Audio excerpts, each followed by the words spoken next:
আজকে আমরা শিখব মাইক্রোসফট এক্সেলে কিভাবে গুণ করতে হয়।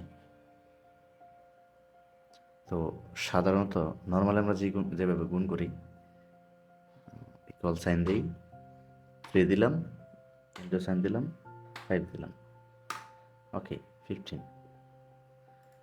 তো আমরা চাচ্ছি যে এই দুইটা করে, একটাতে কোয়ান্টিটি, একটাতে প্রাইস, হ্যাঁ, এই দুইটা যোগ গুণ করার পর যা আসবে এটাতে বসে যাবে। এজন্য আমরা কি করতে পারি, আমরা একটা ফর্মুলা বসাতে পারি। ফর্মুলাটা কি? ইকুয়াল সাইন দেব, প্রোডাক্ট গুণ করার জন্য প্রোডাক্ট দেওয়ার পর ফার্স্ট ব্র্যাকেট দেওয়ার পর যেই দুইটা ঘর আমরা গুণ করব, এই দুইটা ঘর গুণ করার পর এখানে এসে রেজাল্ট আসবে, তাহলে ব্র্যাকেট ক্লোজ, এন্টার দিয়ে দিলাম। তারপর এখান থেকে আমরা নিচে থেকে টান দিয়ে দিলাম সবগুলা ঘরের জন্য। হ্যাঁ, তো আমরা এখন চাইলেই 5 ইন্টু 6 ইন্টু দিলাম না, আমরা জাস্ট কোয়ান্টিটিটা বসাবো। এখানে 8 দিলাম,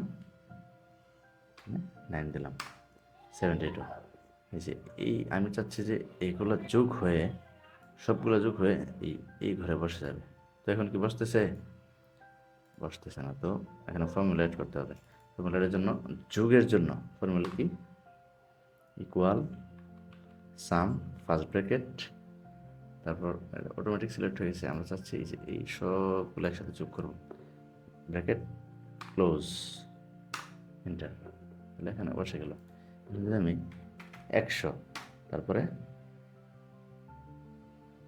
50 দিই, তাহলে এন্টার দিলাম, 5000, সবটা এখানে যোগ হয়ে এখানে বসে গেল।